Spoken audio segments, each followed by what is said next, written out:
Good morning. आज देखेंगे president के बारे में। प्रेसिडेंट आर्टिकल 52 से 52 से 78 में एग्जीक्यूटिव के बारे में दिया गया कॉन्स्टिट्यूशन में उसका पावर और फंक्शंस के बारे में बताया है, क्वालिफिकेशन सब के बारे में बताया है, और ये इम्पीचमेंट कैसे होगा ये सब के बारे में 52 से 78 के बीच में दिया है। यूनियन एग्जीक्यूटिव किसको बोलते हैं? प्रेसिडेंट, वाइस प्रेसिडेंट, और इस पे प्राइम मिनिस्टर हो गए, उसके बाद अटॉर्नी जनरल आ गए, स्पीकर आ गए। प्रेसिडेंट जो है सो रिप्रेजेंट करते हैं नेशन के। वो पहले तो हेड ऑफ द स्टेट हैं, head first citizen of the India हैं, और यूनिटी और इंटीग्रिटी और सॉलिडिटी ऑफ नेशन को रिप्रेजेंट करते हैं। अब देखेंगे इलेक्शन ऑफ द प्रेसिडेंट में कैसे इलेक्शन होता है उसके बारे में बताते हैं। जैसे इलेक्शन के बारे में अगर दो कैंडिडेट हैं यहाँ पे, तो इसमें कैसे इलेक्टोरल कॉलेज में क्या क्या होता है, मतलब कैसे चुना जाता है। तो इसमें दोनों हाउस के, बोथ लोकसभा और राज्यसभा के मेंबर जो हैं सो इसमें वोट करते हैं, और इसमें स्टेट लेजिस्लेटिव असेंबली का जो मेंबर है वो भी वोट करते हैं, और काउंसिल्स के भी, स्टेट लेजिस्लेटिव अगर काउंसिल है तो उसमें वो भी वोट करते हैं। अगर बात करें तो यूटी ऑफ दिल्ली, जो union territory of Delhi and Puducherry के जो मेंबर हैं वो भी वोट करते हैं इलेक्शन और electoral college of the president में। ये सब मेंबर्स वोट करते हैं। अब नॉमिनेटेड मेंबर जो हैं सो नहीं इसमें वोट करते हैं। नॉमिनेटेड मेंबर जो भी हैं, जैसे कि राज्यसभा या स्टेट लेजिस्लेटिव असेंबली में जो नॉमिनेटेड मेंबर हैं वो एप्लीकेबल नहीं है ये इलेक्शन ऑफ द प्रेसिडेंट पे।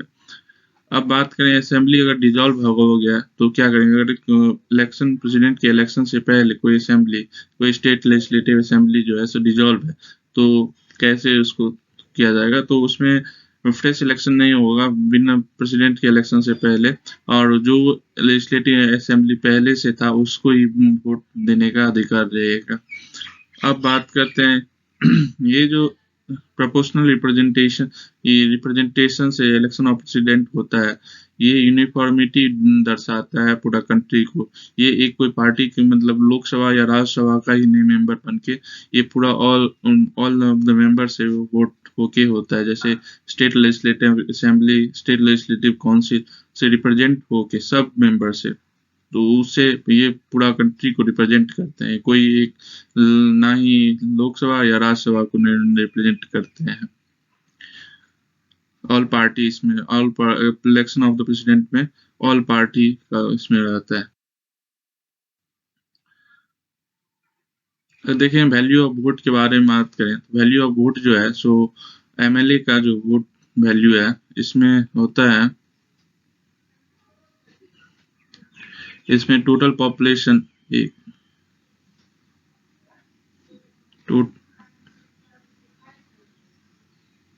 टोटल पॉपुलेशन ऑफ स्टेट, उसके बाद हो गया आपका टोटल पॉपुलेशन ऑफ स्टेट हो जाएगा, उसके बाद total members of legislative assembly, और इनटू 1/1000 से कर देंगे मल्टीप्लाई, तो ये total value of vote of MLA निकलता है। वहीं पे वैल्यू ऑफ वोट का बात करें तो total value of MLA vote of all state divided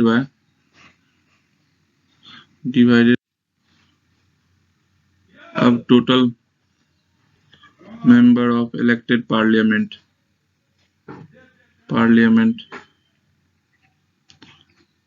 तो वो निकालेंगे। अब इलेक्टोरल कोटा के बारे में बताएं। इलेक्टोरल कोटा जो है सो वो एप्लीकेबल है सक्सेसफुल कैंडिडेट जो है सो पास करे ऑब्जेक्ट। इलेक्टोरल कोटा जो है सो प्रेसिडेंट्स के इलेक्शन में प्रोपोर्शनल रिप्रेजेंटेशन से होता है, जिसमें सिंगल ट्रांसफरेबल वोट से होता है, जो कि एब्सोल्यूट मैच कोई भी कैंडिडेट सक्सेसफुल हो जाता है तो एब्सोल्यूट मेजॉरिटी से वो जीते। तो इसके लिए फार्मूला है जिसमें लिखा है total number of valid votes divided by आपका हो जाएगा 1, जितना मतलब टोटल कैंडिडेट कितना है +1।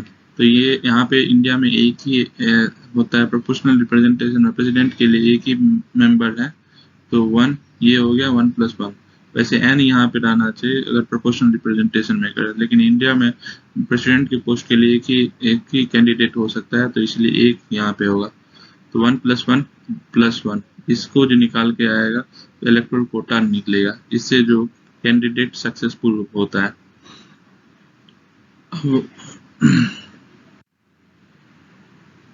अब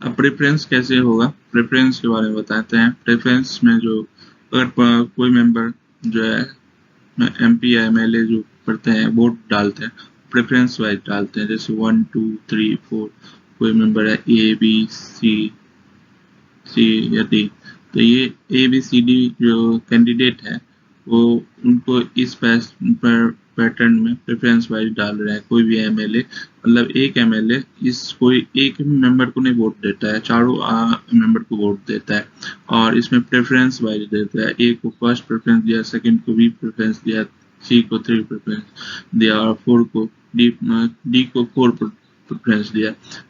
अगर वोट का बात करें, अगर टोटल नंबर ऑफ वोट्स मतलब उस मेंबर में A का वोट अगर सपोज करिए 2 आया, यहाँ पे आया आपको 5, यहाँ पे आया 4 और यहाँ पे आया 3। तो अगर इस टाइप का आया तो ये जो है सो ये वाला A का प्रेफरेंस हट जाएगा, और ये जो प्रेफरेंस होगा B का जो प्रेफरेंस सेकंड नंबर पे है इस कैंडिडेट ने जो MP या MLA एक्सेप्ट किया है, तो इसका प्रेफरेंस हो जाएगा फर्स्ट, ये हो जाएगा B वाला फर्स्ट हो जाएगा, C वाला सेकंड हो जाएगा और D वाला थर्ड हो जाएगा। अब देखें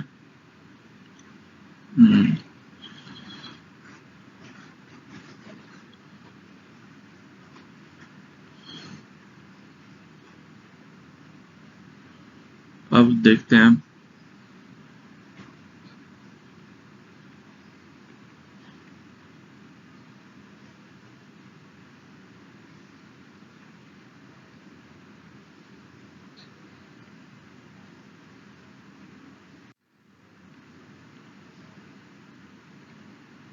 अब डिस्प्यूट अगर हो, कोई केस में अगर डिस्प्यूट हो जाता है प्रेसिडेंट का इलेक्शन में, तो क्या होता है कि अगर प्रेसिडेंट का इलेक्शन में डिस्प्यूट हो गया, कोई मेंबर एलिजिबल नहीं है, तो कोई भी डिसीजन जो है प्रेसिडेंट तो एज ए मेंबर वो लिया गया है तो उसका डिसीजन वो सही रहेगा, कोई उसमें चेंज नहीं होगा। वैसे ही अगर अब अगर किसी criticism of indirect election, criticism क्यों हो रहा है इनडायरेक्ट इलेक्शन का, क्योंकि हेड ऑफ द स्टेट है, तो उनको बोला गया कि डायरेक्ट इलेक्शन से क्यों नहीं किया जाता, कि वो प्रोपोर्शनल रिप्रेजेंटेशन से किया जाता है मतलब।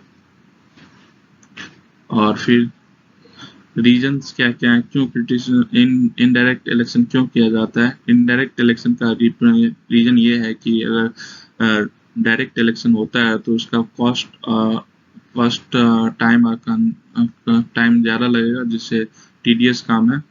और दूसरा रीजन ये है क्योंकि प्रेसिडेंट जो है सो एक रिप्रेजेंटेटिव है, जो मतलब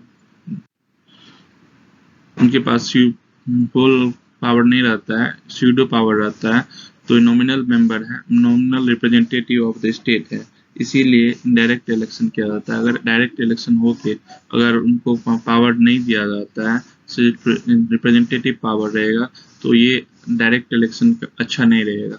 ये दो रीजन था, इसलिए इनडायरेक्ट इलेक्शन हुआ। दूसरा सजेशन क्या दिया गया कि अगर ये लोकसभा और राज्यसभा ही क्यों ना इसको प्रेसिडेंट का इलेक्शन करवाया जाए, तो ये जो है तो राज्यसभा और लोकसभा को क्यों नहीं इसमें एप्लीकेबल हो, सिर्फ राज्यसभा और लोकसभा ही क्यों ना हो, जबकि स्टेट लेजिस्लेटिव और काउंसिल सबको क्यों लिया जाए, यूटी का क्यों लिया जाए, दिल्ली और पुडुचेरी को।